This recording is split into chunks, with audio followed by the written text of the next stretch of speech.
Assalamualaikum warahmatullahi wabarakatuh. Bismillah, alhamdulillah, wassalatu wassalamu ala rasulillah wa ala alihi wa ashabihi wa mawalah wa ba'dah. Hadratal muhtaramin wal mukarramin, para alim, para ulama, para mahasiswa, para dosen, para pendengar pengajian jiwa, ngaji mahasiswa Setin Pring Sewu yang berbahagia. Alhamdulillah pada sore hari ini kita ditakdirkan Allah bisa berkumpul melaksanakan kegiatan rutin kita, yakni pengajian jiwa.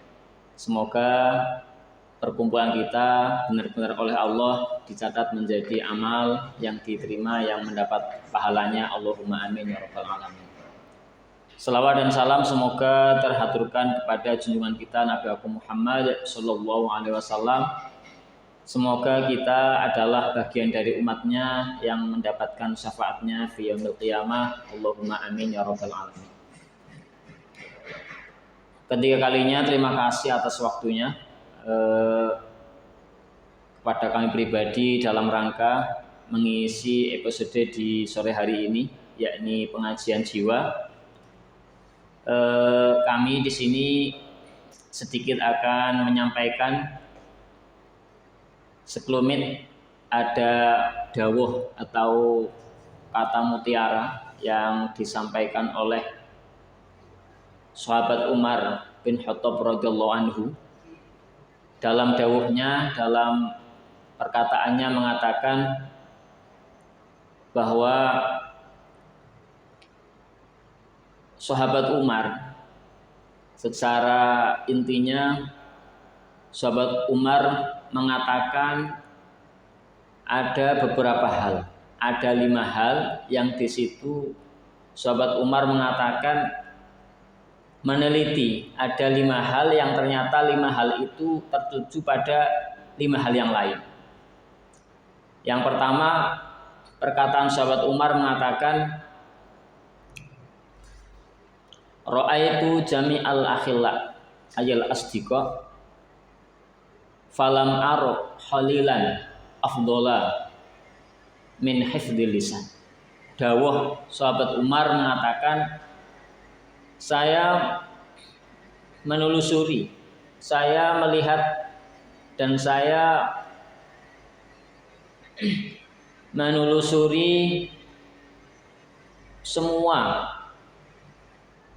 sahabat, dari sahabat yang bentuk apapun, sahabat berupa orang miskin, sahabat berupa orang yang kaya, sahabat berupa orang yang pintar, sahabat berupa orang yang bodoh, sahabat berupa orang yang jahat, sahabat berupa orang yang jelek. Tapi ternyata dari sekian bentuk sahabat dengan latar belakang yang bermacam-macam, sahabat Umar mengatakan falam aro khalilan afdola min hifdzil lisan. Maka ternyata pengalaman Umar, sahabat Umar bersahabat dengan sahabat dengan latar belakang apapun, ternyata ketika ditelusuri endingnya ternyata tidak ada teman yang paling baik kecuali kita itu menjaga lisan kita.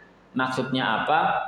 Bahwa teman yang paling baik ternyata adalah hifdzul lisan, menjaga lisan kita, menjaga mulut kita. Itu adalah teman yang paling baik. Maksudnya apa? Maksudnya adalah bahwa sebanyak apapun teman yang kita punya, sebaik apapun teman yang kita punya, sekaya apapun teman yang kita miliki, ternyata intinya sesuatu yang paling menyamankan kita, yang menjadikan kita nyaman itu ternyata bukan teman yang kaya, bukan teman yang pintar, bukan teman yang baik saja, tapi ternyata yang penting yang menjadikan kita nyaman adalah ketika kita bisa menjaga lisan kita. Meskipun kita banyak teman, 1 juta teman yang kita punya, di mana-mana kita punya teman, di daerah mana kita berkunjung pasti ada teman, di kota mana kita pandang ternyata kita juga punya teman, tapi ternyata kalau lisan kita tidak terjaga, maka mungkin saja sejuta teman yang kita punya ini akan menjadi sejuta musuh yang akan menghantui kita. Akan tetapi kalau kita punya hifdzul lisan, kita bisa pandai-pandai menjaga lisan kita, meskipun awalnya mungkin kita tidak punya teman, akan tetapi dengan kita mampu menjaga lisan, ini secara tidak langsung banyak orang yang mendekat kepada kita. Bukan kita yang mendekat, tapi mereka yang mendekat kepada kita. Karena apa? Karena kita pandai-pandai menjaga lisan kita. Mungkin awal kita teman kita banyak, tapi ketika kita tidak pandai menjaga lisan, maka mereka semakin lama lambat laun akan menjauh. Karena apa? Karena kita menjadi orang yang tidak bisa dipercaya.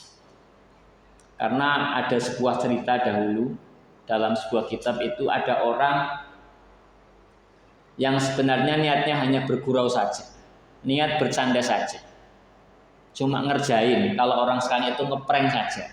Jadi di sebuah daerah pegunungan, di sebuah daerah kawasan yang masih banyak hewan buas, dia itu ngomong, dia cuma ngerjain saja. Jadi woro-woro mengumumkan bahwa di desanya itu ada serigala. Jadi dia ngomong sekeras-kerasnya bahwa awas ada serigala, awas ada serigala, awas ada serigala, silakan mengungsi semua daripada nanti terkena serigala. Ternyata ngomong kayak gitu orang itu semua keluar semua, berbondong-bondong keluar. Karena apa? Karena takut dengan serigala. Tapi ternyata setelah orang itu berlarian, dia itu ngomong, sebenarnya nggak ada apa-apa, cuma saya itu ngerjain sampean gitu. Orang itu akhirnya kecewa. Kemudian besok lagi, begitu lagi, ngomong ada serigala, ada serigala. Orang berlari semua. Ternyata yang kedua itu juga ngerjain saja, ngeprank saja. Akhirnya orang itu kecewa. Sehingga dua kali dia ngomong, ketika diulangi lagi, ketika yang ketiga dia ngeprank lagi. Awas ada serigala, ada serigala. Akhirnya orang-orang masyarakat warga itu udah tidak percaya lagi, udah biarin saja, pasti ini ngeprank saja, pasti ini ngerjain saja. Ternyata yang ketiga itu memang ada serigala beneran. Akhirnya dia kena bahaya sendiri. Akhirnya dia yang tercabik-cabik oleh serigala. Jadi ini hanya bentuk sederhana bahwa hifdzul lisan, keselamatan orang itu karena bagaimana dia bisa menjaga lisan. Sehingga ada makalah salamatul insan fi hifdzil lisan. Jadi ada slogan, ada kata mutiara kalam hikmah yang sering sekali kita dengar, salamatul insan, keselamatan manusia. Fi hifdzil lisan itu terletak di mana kita bisa menjaga lisan kita. Seperti itu.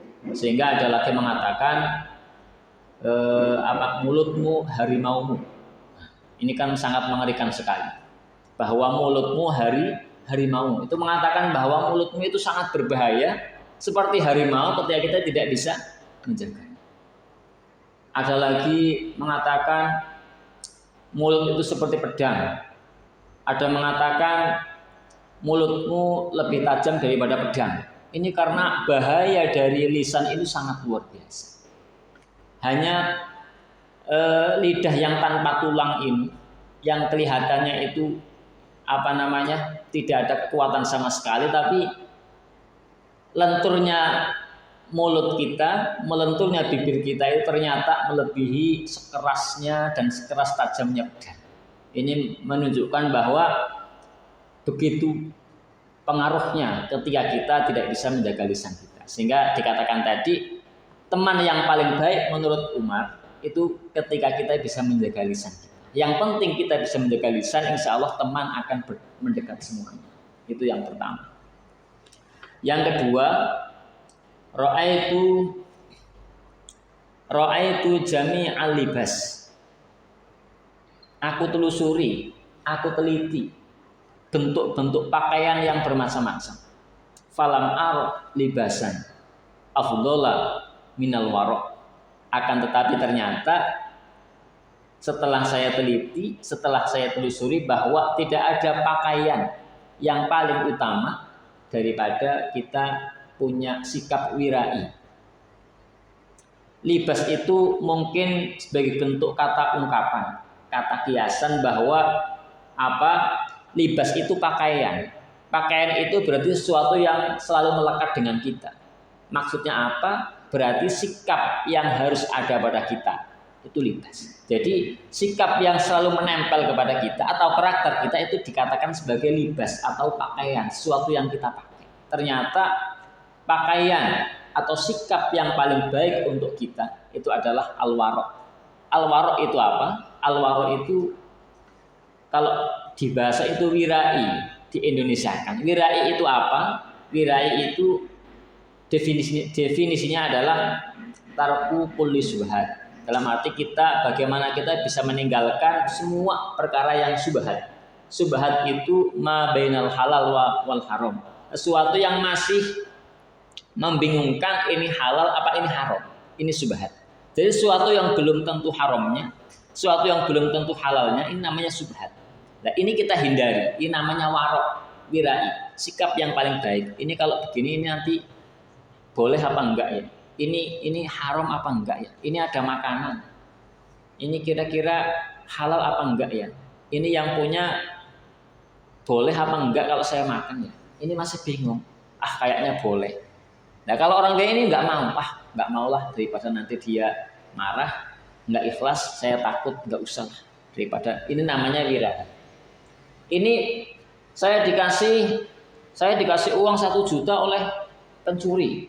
Ini halal apa enggak ya? Ini kan masih bingung. Saya takut kalau ini hasil curian. Padahal pencuri itu punya pencaharian yang lain. Dia itu punya sawah, dia itu punya panenan. Jadi uang 1 juta itu mungkin hasil panen, mungkin hasil curian. Tapi kalau orang wirai ini enggak lah, takutnya ini hasil curian. Kalau hasil curian ini pasti haram. Iya, kalau ini hasil panen ini halal. Meskipun secara fikih itu halal. Tapi kalau sudah tingkatan wirai ini sudah tinggi lagi. Ini enggak. Ini wirai. Jadi ada dawuh Nabi lagi kun wara'an takun abadan nas. Jadilah kamu orang yang wirai. Ketika kamu bisa wirai maka takun abadan nas. Maka kamu sebaik-baik hamba Allah. Sebaik-baik kamu sebagai hamba. Itu semakin kita bisa wirai, maka semakin meningkatkan kita menjadi hamba yang lebih baik. Status hamba ini akan lebih baik ketika kita selalu menjaga wirai kita. Kadang orang kita itu terkadang menganggap gampang sesuatu. Ini halal lah. Ini nggak apa-apalah. Insya Allah ini orangnya ikhlas lah. Nah, ini yang harus kita jauhi. Ini wirai. Yang ketiga, lanjutan dari perkataan sahabat Umar adalah ra'aitu jami'al mal. Aku telusuri, sudah aku periksa, sudah aku jelajahi semua harta. Harta emas, harta uang, tanah, kendaraan, rumah mewah dan yang lain. Ini sudah saya telusuri, pernah saya miliki. Akan tetapi falam malan afdhala minal qanaah. Akan tetapi ternyata setelah saya telusuri, ternyata tidak ada harta yang paling baik kecuali adalah ketika kita punya sifat menerima. Kita punya sifat qanaah. Qanaah itu tidak melihat sesuatu yang belum kita punya dan menerima apa yang ada. Ini namanya qanaah. Jadi ketika kita punya sifat qanaah, maka letak itulah kita punya sifat kaya. Jadi kata seorang mubaligh mengatakan kaya itu bukan soal harta, tapi kaya itu adalah soal rasa. Kalau rasa sudah menerima, maka baru kita menjadi orang kaya.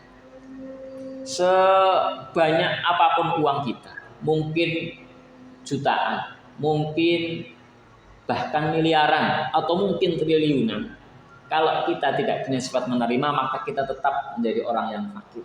Karena apa? Karena kita masih merasa seluas apapun tanah kita, mungkin 1 hektar, 2 hektar, 4 hektar, 5 hektar, bahkan pulau mungkin kita punya. Kalau kita masih punya rasa kurang, maka ini belum dikatakan sebagai orang yang kaya, atau dikatakan sebagai orang yang cukup, tapi masih orang yang fakir. Semewah apapun rumah kita, mungkin 2 tingkat, mungkin 3 tingkat, mungkin sampai berlantai berapapun, kalau kita masih menganggap kurang, maka kita juga belum dikatakan sebagai orang yang kaya. Laisal ghina bikasratil mal wa innamal ghina ghina nafs. Bukan dianggap kaya karena banyaknya harta, akan tapi harta itu, kekayaan itu sebenarnya adalah kaya hati. Terletak dalam hati. Hati merasa kaya, itulah kekayaan yang hakiki. Itu yang ketiga. Yang keempat,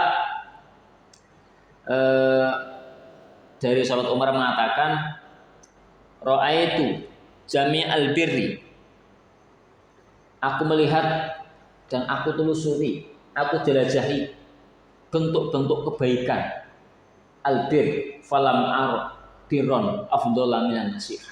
Akan tetapi kebaikan-kebaikan itu ternyata yang paling baik adalah ketika kita bisa melaksanakan sebuah nasihat. An-nasihah. An-nasihah dalam bahasa Arab itu ditafsiri, diterjemahkan dengan an-nasihah, ya sidqul amal. Bagaimana kita bisa melakukan sesuatu yang secara benar. Bagaimana kita bisa melakukan sesuatu secara prosedural. Apa kerja kita lakukan dengan benar. Apa tugas kita lakukan dengan baik. Kalau bahasa orang kuliah mungkin profesionalitas, ya. Jadi profesional dalam bekerja itu dikatakan sebagai an-nasihah. Yang penting kita bekerja benar, kerja baik, maka kita dikatakan bahwa inilah kebaikan kita. Bukan hanya olah kata yang kita baik. Mungkin dia jadi pejabat, jadi kepala kampung, jadi camat. Dia mungkin itu loyal. Dia mungkin orangnya ramah. Dia mungkin loyal, dermawan. Tapi ketika kerjanya menjadi camat, menjadi pejabat itu kurang baik, maka dia bukan dikatakan menjadi pemimpin yang baik. Pemimpin yang baik adalah ketika dia melaksanakan tugasnya dengan baik. Apa tugasnya ia lakukan. Kalau melakukan kebaikan yang lain itu sebuah kelebihan saja. Kalau dia baik, ramah, akan tetapi pekerjaannya ini nol, maka belum dikatakan jabatannya ini belum dilakukan dengan benar. Bukan menjadi pejabat yang berprestasi. Itu an-nasihah. Jadi albir itu dikatakan bahwa kebaikan itu ada yang berupa ucapan, ada qaulun, ada ma'ruf, ada silah, ya, ada silatun wa amal.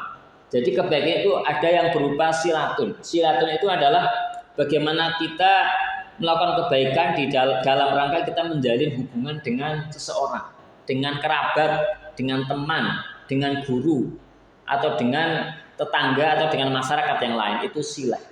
Silah itu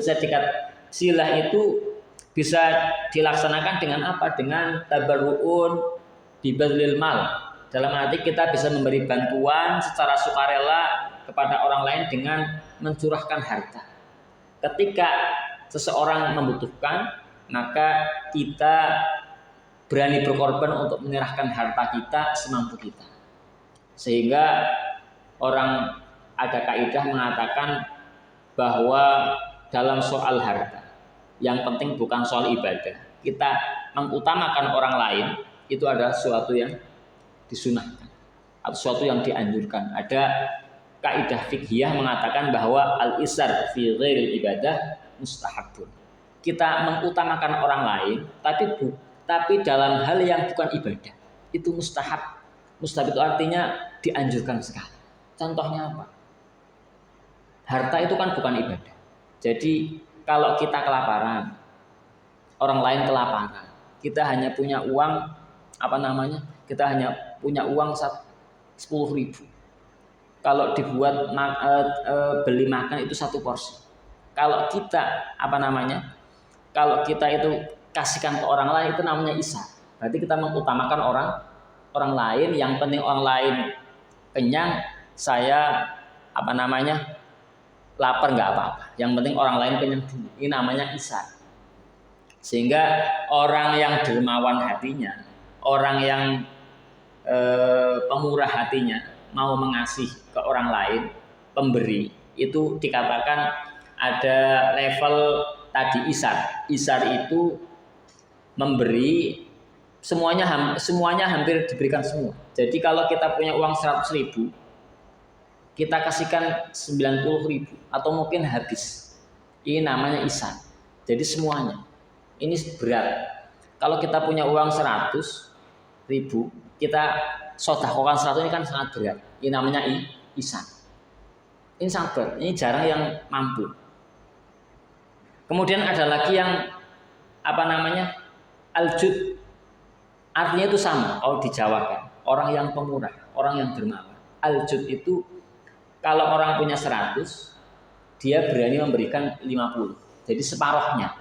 Ini juga masih berat. Sehingga kalau di kantong kita ada 50-an dua, kemudian ada amal jalan, ada kotak amal jalan, kita ngasihkan 50, ini masih sangat berat sekali. 50 tinggal separuh. Ini kan sangat berat. Ini. Kemudian yang paling mungkin kita bisa adalah sakho. Sakho itu ya maknanya pemurah, pemberi. Sakho itu kalau kita punya 100, kita mau mengasih mungkin hanya 5.000 atau 2.000 atau 10.000. Ini mungkin bisa. Ini mungkin. Ini namanya sakho.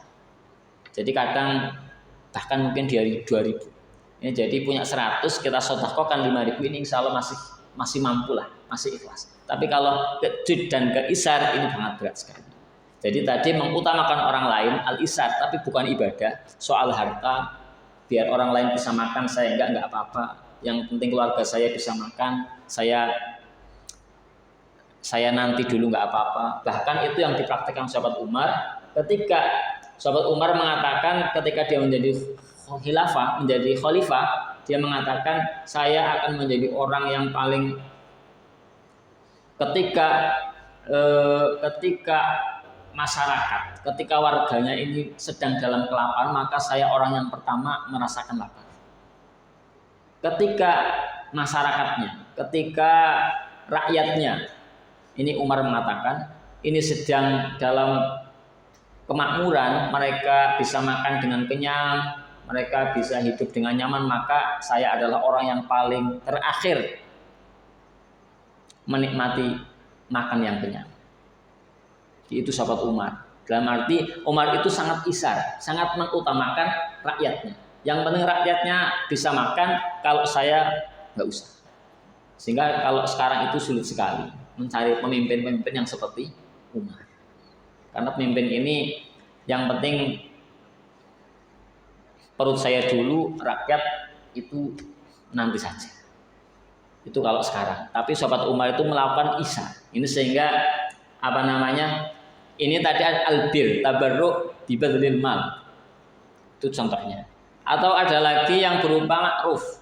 Kebaikan yang disebut ma'ruf. Ma'ruf itu dikatakan bisa qaulun wa amal.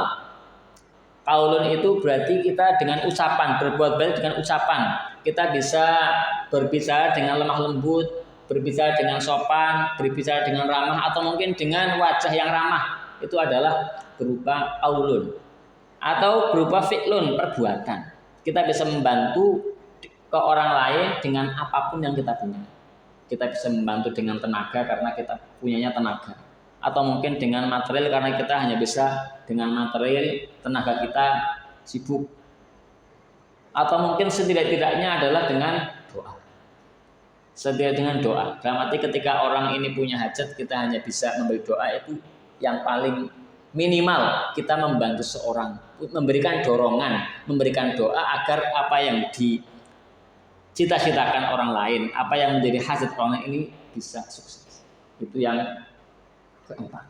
Yang terakhir itu dikatakan ra'aitu jami al-at'imah. Aku sudah menelusuri, saya jelajahi semua bentuk makanan. falam ara ta'aman aladza minas sabri. Akan tetapi ternyata makanan yang paling lezat, makanan yang paling nikmat ini menurut Umar itu ketika kita punya rasa sabar. Jadi bahasa to'am itu hanya bahasa kiasan. Dalam arti kehidupan yang nyaman, kehidupan yang nikmat, kehidupan yang mungkin dalam ketenangan, dalam kedamaian, dalam kecukupan, sehingga dikatakan kita hidup enak itu seperti kita makan enak, itu kapan ketika kita punya sifat sabar. Yang penting karena apa? Karena kita hidup itu tidak mungkin lepas dari masalah. Bukan kita harus lari dari masalah, tapi bagaimana kita menyikapi masalah. Bagaimana menyikapi masalah? Inti yang paling pokok adalah yang penting sabar. Sabar itu tidak hanya diam saja. Sabar itu kita selalu cari solusi. Ini namanya sabar. Tahan uji. Kita selalu berjuang cari solusi dan tidak menyerah. Sabar itu tidak menyerah. Sabar itu tidak hanya saya kok punya utang banyak, ya sabar. Sabar ya sabar saja. Tiap pagi tidur, kok tidur saja sabar. Lah belum lunas ya sabar. Ini bukan sabar yang sebenarnya, ini orang malesan namanya. Jadi sabar itu seperti itu. Yang penting kita sabar karena orang hidup tanpa masalah itu tidak mungkin. Semuanya punya masalah. Oh masalah ini selesai, datang masalah yang kedua. Kedua selesai, datang lagi masalah yang ini tidak akan selesai. Masalah akan selesai ketika kita nanti akan mati. Jadi ada bahasa kalau orang hidup itu pasti bermasalah. Orang hidup pasti punya masalah. Kita pasti semua punya. Masalahnya mungkin berbeda-beda. Ada yang masalah ekonomi, masalah keluarga, masalah apapun itu pasti punya masalah. Karena apa? Karena hidup untuk mengatasi sebuah masalah dan menghadapi masalah. Kalau nggak ingin menghadapi masalah, jangan hidup mati saja. Sehingga dikatakan orang hidup itu pasti bermasalah. Orang hidup pasti dalam rangka menghadapi masalah. Bahkan kalau orang yang tidak menghadapi masalah, orang yang tidak punya masalah, berarti dia bermasalah. Orangnya yang bermasalah. Ini mungkin orang kok merasa nggak punya masalah, ini kayaknya orang gila. Dia merasa nggak punya masalah, nggak punya beban. Ini namanya orang gila. Jadi orang yang hidup ini pasti punya masalah. Kalau dia nggak punya masalah, dia pasti akan menjadi orang bermasalah. Jadi sabar itu macam-macam. Jadi ada sabar itu sabar ketika kita ada bahasa as-sabru 'alas musibah. Ada as-sabru 'alal maksiyah. Ada as-sabru 'alan nikmah. Jadi bentuk sabar itu dalam segi hal apapun itu harus kita punya sifat sabar. Ada as-sabru 'alal musibah itu sering. Kalau kita punya musibah maka kita harus sabar. Dalam arti tadi, kalau kita punya musibah, kita sakit, kita harus sabar. Sabar dalam rangka selalu tidak pantang menyerah untuk mencari solusi. Kalau sakit berarti kita mencari obat. Bagaimana yang harus diobati biar sembuh. As-sabru al musibah. Oh musibah ternyata ekonomi bangkrut. Ini sabar. Sabar ini nanti ketika sabar ini akan melahirkan rasa bentuk ikhtiar yang lebih, doa dan ikhtiar yang lebih karena kita sabar. Kemudian ada namanya as-sabru 'alal maksiat. Kita sabar untuk menghadapi atau kita menjaga diri dari maksiat. Itu butuh kesabaran. Ketika ada kesempatan mungkin untuk melakukan maksiat, ini kalau kita nggak sabar, ini pasti kita akan tergesa-gesa untuk melakukan. Ini ada ada peluang maksiat yang luar biasa. Ini kalau saya melakukan maksiat, kalau maksiat ini pasti orang pengen semua, nafsunya maksudnya. Tapi dia punya sifat sabar. Jangan dulu lah. Jadi menyabarkan diri untuk tidak melakukan maksiat. Karena orang itu sebenarnya melakukan maksiat, melakukan kesalahan itu sebenarnya bukan karena ada kesempatan. Kadang orang itu mumpung ada kesempatan.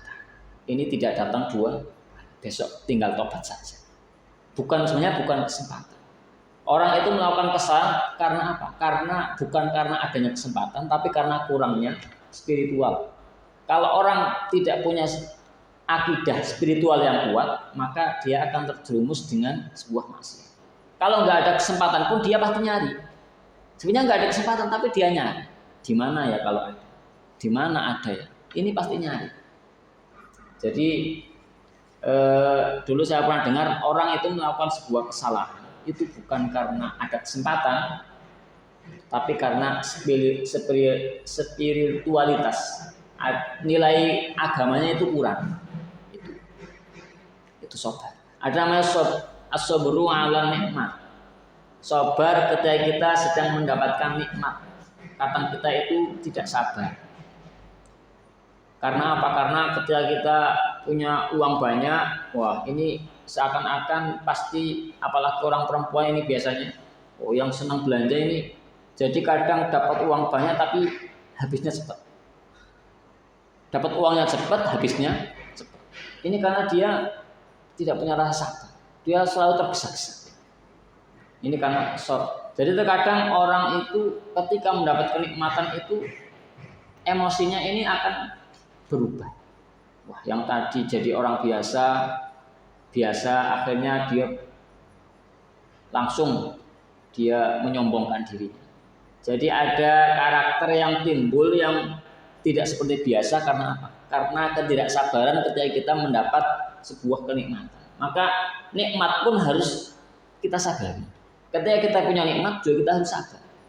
Ini bagaimana kita ini punya uang banyak. Kita alhamdulillah diberi panen yang banyak. Ini bagaimana bagusnya kita tasarrufkan harta kita. Oh, kita harus sabar, harus pelan-pelan. Demikian juga ketika kita punya musibah, kita juga harus sabar bagaimana solusinya. Atau mungkin ketika ada peluang maksiat, apa kita lakukan apa enggak, ini harus dicermati betul-betul. Mencermati betul-betul itulah yang disebut sabar. Itu sabar. Karena seseorang itu ketika tergesa-gesa, sehingga kalau orang nggak pernah kaya, dia jadi orang kaya baru, itu sehingga dikatakan jadi OKB, orang kaya baru. Akhirnya dia itu gayanya sudah berbeda dari biasanya. Ini karena apa? Karena tergesa-gesa, nggak punya sifat sabar ketika mendapat sebuah nikmat. Padahal kita dikatakan kita itu hidup itu kalau kalau di hadapan orang banyak, ketika di hadapan orang banyak kita bersikaplah seperti mereka. Jadi ada bahasa kuna indan nas rajulan minan nas. Jadilah kita itu seperti mereka. Jangan berbeda. Wah, mentang-mentang uangnya banyak, wah, modelnya agak beda dari orang yang lain. Ini namanya tidak rajulan minan nas, biasa saja. Ini. Biar apa? Agar kita itu tidak dicela, tidak dihina. Kita dianggap ya umumnya orang itu kayak gitu. Orang kayak, sehingga kita itu harus adaptasi. Kalau kita campur dengan orang yang tua, maka bagaimana kita mengadaptasikan. Kalau campur dengan orang muda, bagaimana kita adaptasi, menyesuaikan. Itu namanya kun indan nas rajulan minan nas. Kita mengalir saja. Tapi kalau kita di hadapan Allah, kun indallah khairun nas. Kalau kita di hadapan Allah, kita usaha bagaimana kita itu menjadi orang yang paling baik menurut Allah. Dengan apa? Dengan kita harus mempertebal iman, harus memperbanyak ibadah, menggiatkan ibadah kita lagi. Itu namanya kun indallah khairun nas.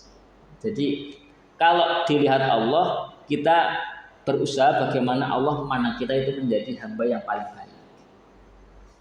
Tapi kuna indan nafsi syarrun nas.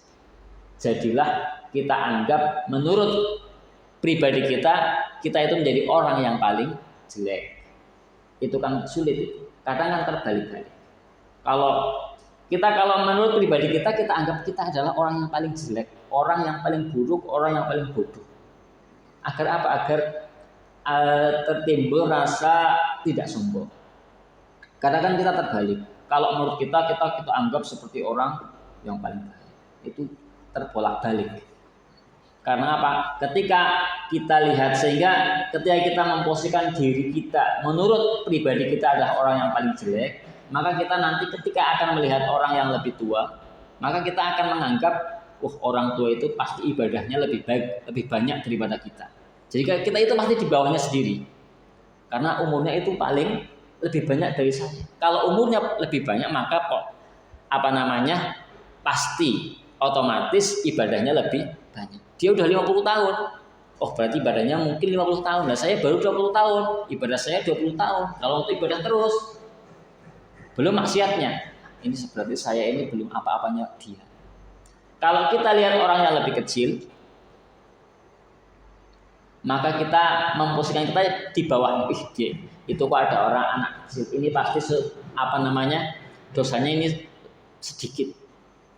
Nah, saya ini umurnya lebih dari dia, pasti ini dosa saya lebih banyak dari dia. Karena umurnya saya lebih banyak. Karena umur saya semakin banyak, maka mungkin dosa yang saya lakukan pasti lebih banyak dari dia yang hanya masih umurnya 10 tahun. Dia belum punya dosa sama sekali. Ini masih kecil. Jadi kita memposisikan kita jadi orang yang paling di bawah sendiri. Kalau kita lihat orang yang maksiat, kita terus jangan menghina. Saya mungkin sekarang ahli ibadah, dia orang maksiat, mungkin belum tentu dia yang maksiat sekarang maksiat mungkin nanti tobat. Nah, saya sekarang mungkin ahli ibadah, tapi kalau sekarang saya ibadah nanti malah saya ahli maksiat, siapa tahu? Nggak ada yang tahu. Itu sehingga kita selalu memposisikan kita menjadi orang yang paling buruk di hadapan diri kita sendiri. Tapi kita memposisikan diri kita menjadi hamba yang paling baik di hadapan Allah. Dan kalau di pandangan manusia lain, kita anggaplah, kita posisikan kita menjadi bagian dari mereka. Kalau mereka bagaimana tradisinya, bagaimana umumnya, maka kita lihat umumnya saja. Jangan kita membedakan diri kita. Jadi seakan-akan merasa saya itu beda levelnya dengan dia. Jadi saya enggak level lah kalau seperti dia. Saya harus pakai sesuatu atau harus punya kebiasaan yang tidak seperti mereka. Ini namanya orang yang tidak rojulan minanas. Itu pesan Nabi bahwa di hadapan Allah itu jadilah kita hamba yang paling baik. Kalau di hadapan diri kita jadilah seseorang yang paling buruk. Kalau di hadapan manusia, posisikan kita jadi orang yang termasuk bagian dari mereka. Ya, ngikut umumnya masyarakat yang ada di sekitar kita. Mungkin itu yang saya sampaikan. Semoga bermanfaat awal sampai akhir. Segala kekurangan dan kekhilafan saya mohon maaf yang sebesar-besarnya. Semoga bermanfaat khusus bagi saya. Saya akhiri, wallahul muwaffiq ila aqwamit thoriq. Wassalamualaikum warahmatullahi wabarakatuh.